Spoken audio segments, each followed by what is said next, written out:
Very good. We are now live. Today's topic, we're going to revisit the topic we did in the early days when we just started about 8 weeks ago. And we didn't have anybody on, and I thought it would be very good for us to recycle through some of the early content. And we're going to keep doing this. We're going to keep recycling through this the content as long as possible um, until you guys tell us to change it with the questions that you have coming in. Okay, so one of the earlier ones we did was the pedagogy gap. Why your course, um, a career educator, why your courses are likely to be more successful in terms of the completion rate than what a lot of the gurus out there are offering, because they just do what we call information dumps. And I want to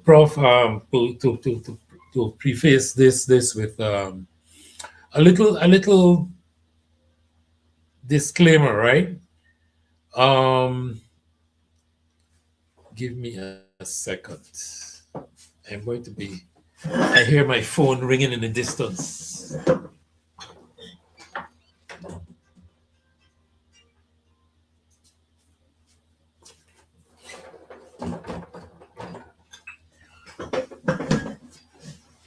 Sorry about that. I don't want that to be a part of the broadcast. Right. So I don't want anybody to think that I have a problem with online courses out there, because I've been taking online courses for years. So I'm just saying that just like everything else, there are online courses and there are online courses, and some are information dumps and some are not. I just did a very good course, I think last year and early this year. That course was almost $3,000. It was one of the best courses that I've ever done. So there are some very good ones out there, um, and not all of the very good ones come from qualified teachers either. So that's not what I'm saying. I'm just saying that the run of the mill um, online course out there that tends to be an information dump has a low completion rate, and because of that, uh, despite the fact that they have a low completion rate, um, they make a lot of money. And I'm saying that all of the people who want these courses are paying good money for them. And a lot of the time, they're not getting the transformation they're asking for. And the industry is hungry for qualified teachers to come on and do the job properly. And I felt that bridging that gap is something that um, is very important for me to do, for the simple reason that I've been in education for a long time and I know that teachers can use the money, right? So that's where I start my my little rant. Okay, I want to welcome everybody. We are doing this on Facebook and LinkedIn, and so we're glad you're all here. We also probably have this going on YouTube as well. Okay, so welcome. You may or may not be able to see.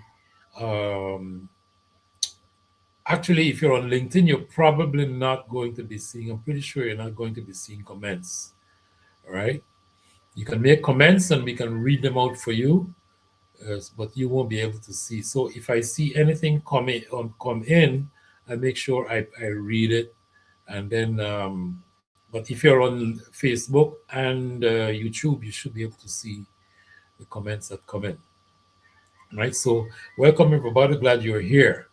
I don't expect this broadcast to be as long as some of the others, because I won't be seeding this one with any questions, unless, of course, you guys, whoever is here on live, um, came with your own questions. Okay.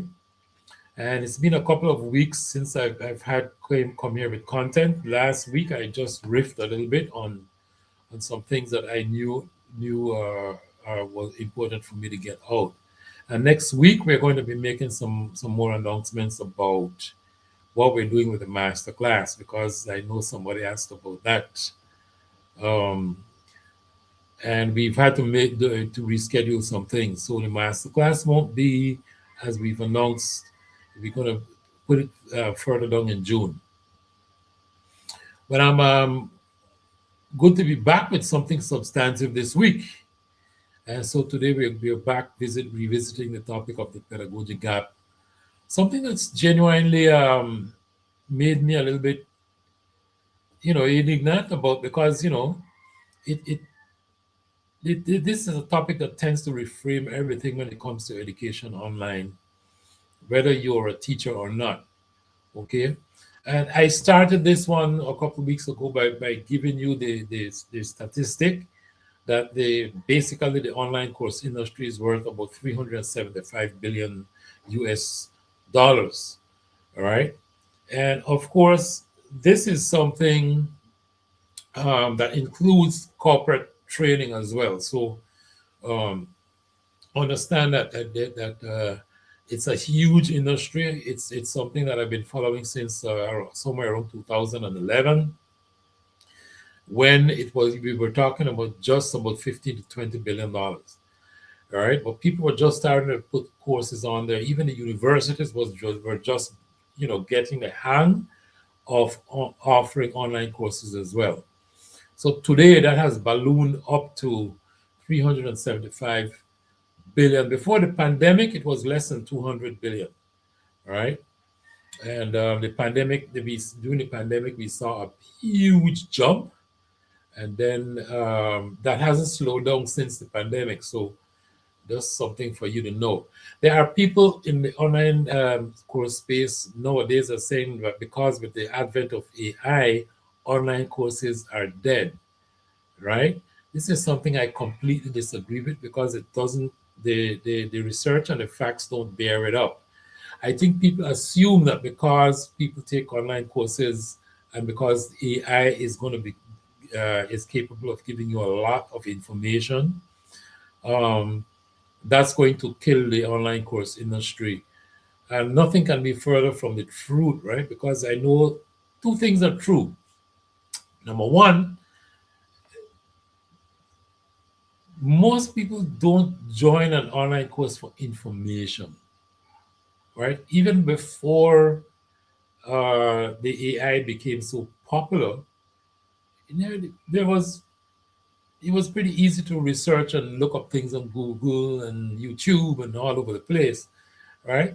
If you're somebody like me, you don't want to be, especially for a very important topic, and you don't have a whole lot of time, and you're dealing with something that's fairly complicated. I used to have this argument all the time with my colleague, the IT guy, because he would be telling you, why are you paying for this when you can look it up online?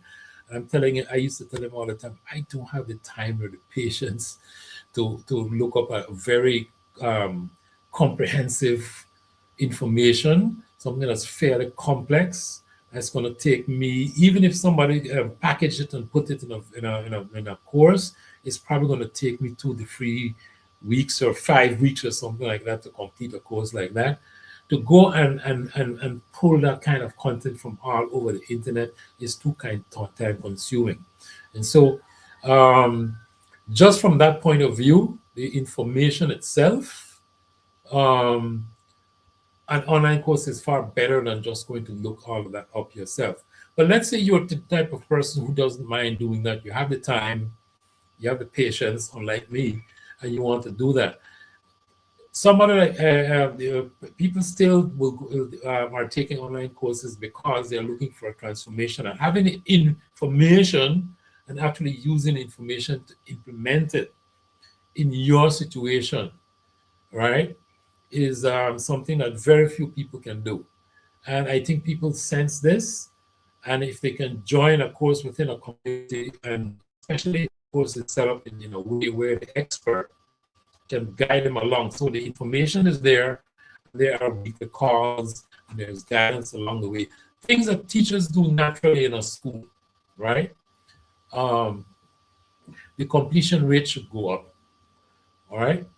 And so I don't subscribe to the premise that because the AI is so ubiquitous these days that online courses are dead. On the contrary, people are looking for community. And I feel like this is one of the reasons why I come on live, okay? And instead of just recording things and putting on there, I'm not very comfortable in front of a camera. I'm getting more and more comfortable as the weeks go by. But I think people are looking for real live content from real people instead of all the AI slop that's being generated these days. All right. So to get back to our topic, the $375 billion course industry is has a very low success rate. When I say success, I'm talking about completion rates, and 85 to 95% of the people who pay about $2,000 average for the very good courses never finish those courses. Okay, and so this is one of the things that we want to make sure that you as a qualified teacher knows, right? That there's a huge opportunity out there and that the teachers are largely missing from that industry. And coming from traditional education myself, I know for a fact that teachers are not fully aware of this. Okay. Now, I remember before the pandemic, maybe if I talk to one out of every three teachers and we talk to them about this, I think they might have jumped at it. The other two-thirds were tended to be a little bit scared of the tech, right? I think that number has maybe doubled since the pandemic because during the pandemic, a lot of teachers had no other choice but to get online even when they didn't feel like it. And then they began realizing some of them took a liking to it, some still didn't, but at least they had the ability to do so. And one of the biggest advantage, of course, is that if you're offering something online, especially to adults, where you're having um, an audience that actually chose your course because they're looking for that transformation that I was talking about. uh, that's a totally different ball game than teaching reluctant students who didn't. A lot of them didn't want to be there. All right, so you already have the know-how where the tech is concerned as well. And so a lot of what I'm going to be teaching you, if you decide to come along with me on this journey, is about the marketing part. How do you identify what you or other people want to get from you, and what is your area of expertise, and where do those two things overlap, and where do that overlap no overlap with what they're willing to pay for. That is your sweet spot, and that's what I'm going to help you to find, and then how to then get your message out to the people and have them find you, and then how to sell it to them. That part is mostly where my course is going to be all about when we open it for the masterclass sometime in early June. All right. But the standard answer that we have from people who are offering the information dump courses out there that I keep telling you, a lot of the people who are taking them and buying them are not finishing. Um, uh, a lot of the gurus out there will tell you that the problem is the mindset of the students, or they might say it's a lack of discipline, or they blame the learner, right? Um, my take on that, I tell people all the time, students are not lazy. I think the problem is that they need real teachers. Because when I look at some of these courses again, and I'm going to make the disclaimer again, I'm not talking about all courses because I've seen courses where they were properly scaffolded, but a lot of the cheaper ones were not. And scaffolding is something that every teacher knows how to do very well, right? and it's something that is missing in, I'd say, half the courses out there, and it's where teachers are strong. What else? Um, what the so-called influencers and gurus do is just do an information dump, right? Um, then they tend to add a bonus or two, maybe even three, and then they package that and call it a transformation. What's missing, of course, is there's no thought of the learner's journey. And so the scaffolding is weak. They don't have enough checkpoints. You only have to go on a typical Udemy course and realize that when they do testing, it's just to tick a box off to say they did it. It doesn't really check where the learner is, and there is no feedback um, pathway anyway. And so it's up to the learner to make sure that they get what they're supposed to be getting out of those courses. All right. So the checkpoints are weak. And so the results, of course, is that information, we have an information overwhelm. Okay. Um, the way how I tend to talk about this is that, you know, somewhere along module two, the person tends to lose what is going on. And then by module three, there's so much confusion, they go quiet. And in the online course industry, we have sometimes they do the students of the favor of creating these um, groups, online groups, that are supposed to solve this particular problem. So you're supposed to get back to your group and discuss it. My experience again on there is that these groups are very, I'd say a large percentage of them, they're not very active, right? People just fall out. And so they quietly abandon the course. And that is what is responsible for the low completion rates, right? And what I said in the original broadcast is that this is a design problem, not a student problem. By design, I'm talking about instructional design. If you're not a qualified teacher, you're likely to be weak with instructional design and how you move students from one place to the next, right? With testing and careful care and attention to, you know, what are the competencies and the skills that they're supposed to accomplish. Things that, again, teachers do, it oozes out of your skin, especially if you're a veteran teacher. This is something that you don't think about doing anymore because it just comes out. I'm reporting to you that this is something that the online course industry is very weak on, especially except for um, the most expensive courses, one that are $2,000-3,000 a course and up, that offer a transformation that the audience is looking for. All right.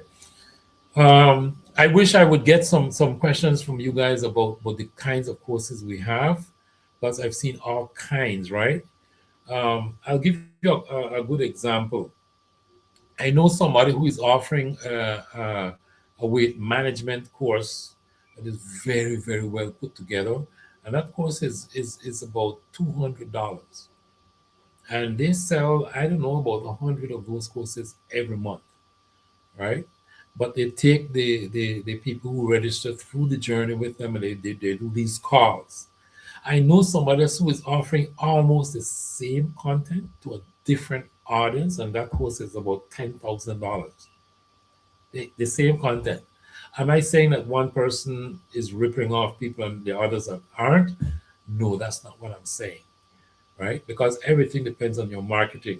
If you're going to be again, and this is another reason why I have to make the point again that it's not all about content either, right?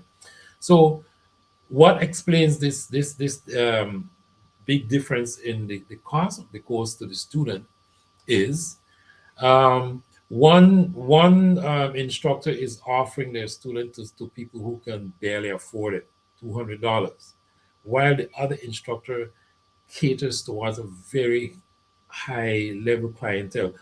I'd say 90% of her students are actually lawyers, doctors, people who are professionals. All right. And so her marketing is totally different. And her, of course, her price point is different, but it's almost the same content. So everything again depends on the clientele that you develop with your marketing. Okay. And I can tell you that these two people both earn about the same amounts of money, right?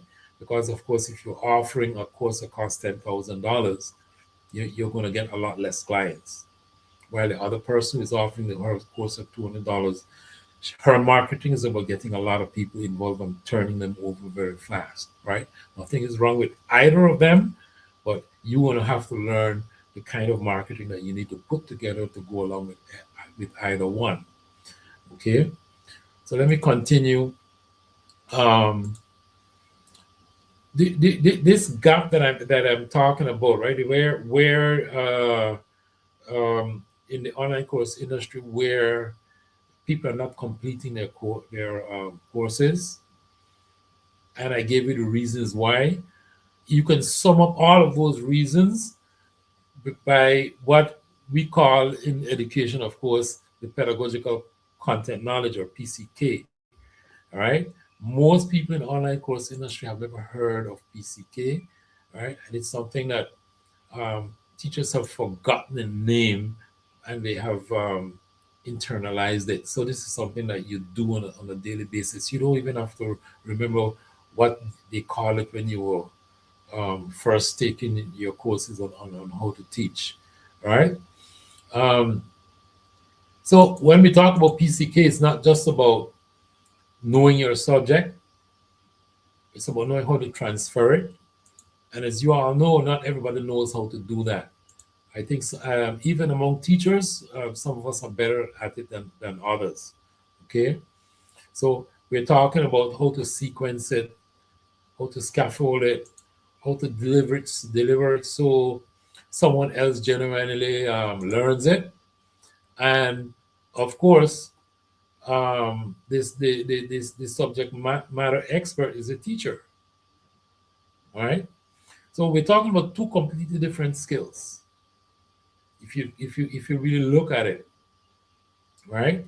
The subject matter expert versus the teacher, two different skills. Okay. Now, here's the thing that some of the more recent broadcasts that I've been trying to get across to teachers as well, right? Your experience teaching, not your subject matter, but your experience going through one cohort after the next, year after year, you have developed subject matter expertise as well. The difference between you as a subject matter expert and the person who is just out there offering the course is that you have the PCK. So now you are now a subject matter expert, and you're also equipped with the pedagogical content knowledge. Those two things put together makes my case that when you offer your course in the online course industry, it's going to have a much higher success rate or completion rate than the average course from the average guru out there. All right. And I'm going to keep repeating it because it's true. I couldn't believe it when I first heard it, but it's something that's repeated often because it's widely accepted in the online course space, right? 5 to 15% success rate, right? The whole when the way how they play their numbers game is something like this, right? You go about spending some time building an audience. The audience is, let's say you have um 100 people following you, right?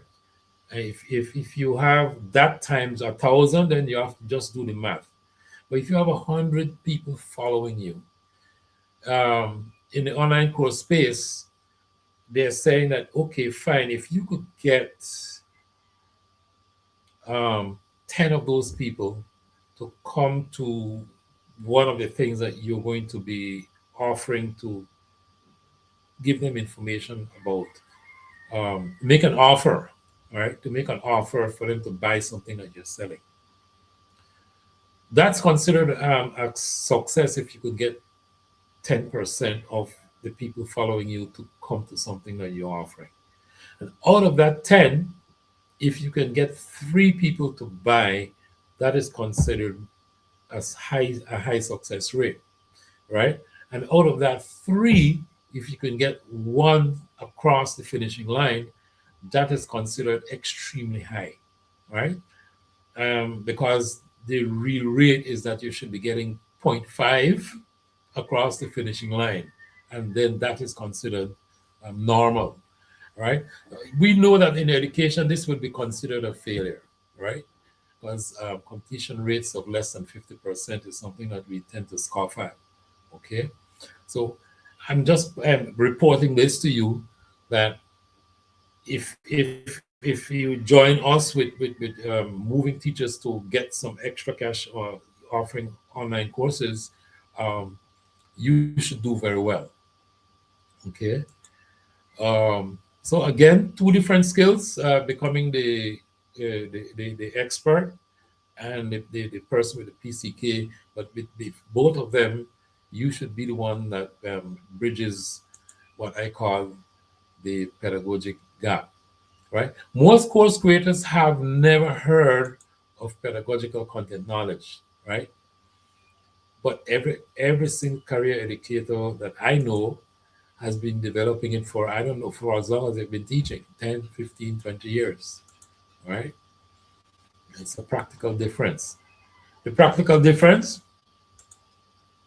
the the information dumped from the typical guru online, um, there's how do I put this?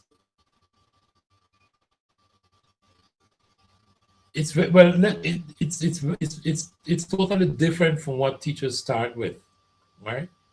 Most teachers are very good at getting students across the finish line when it comes to a transformation.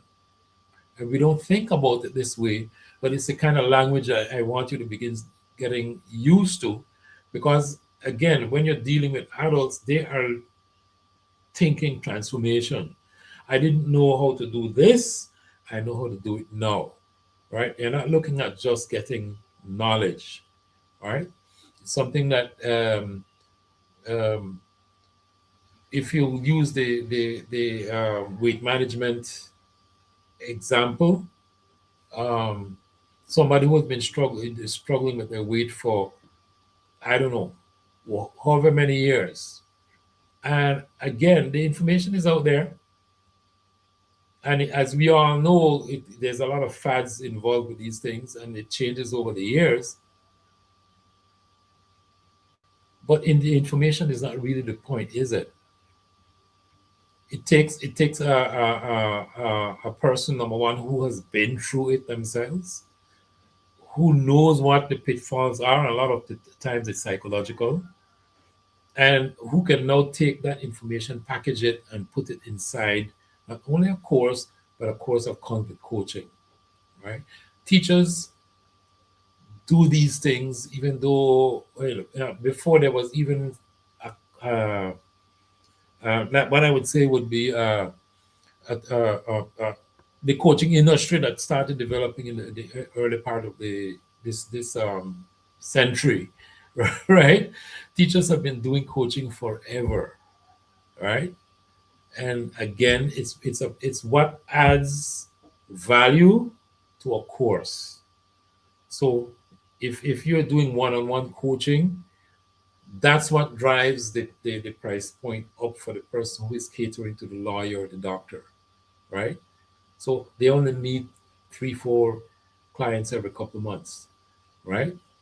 So all these things are things that we're going to be talking a lot about in depth, not only in the Facebook group that we're going to be talking about again next week, but also in the masterclass that we want to deliver next month. We've been talking about it for a while and we had to postpone it, but we'll give you more information on this next week. All right. But teachers know how to build those checkpoints. They know about scaffolding. They know how to anticipate confusion.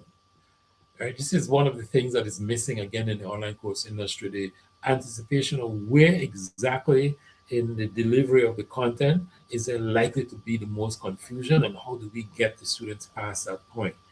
Again, this is something that oozes out of the skin of teachers. They don't even think about it anymore. Okay. People say a lot of things about teachers. I've worked with them for years, and I can tell you, um, it's a skill that they don't even boast about, and it's a skill that most people out there are charging for that, and yet they don't have it. Okay, so the difference is not a style difference. It's a structural difference, and that $375 billion industry has an expensive problem, and that's a problem that you as a career educator is equipped to solve. And that is my clarion call. At this point, I'm going to pause. Again, I don't see any questions. There has been questions being inboxed to me. I've been answering them privately, and some of them I've been putting forward across previous broadcasts.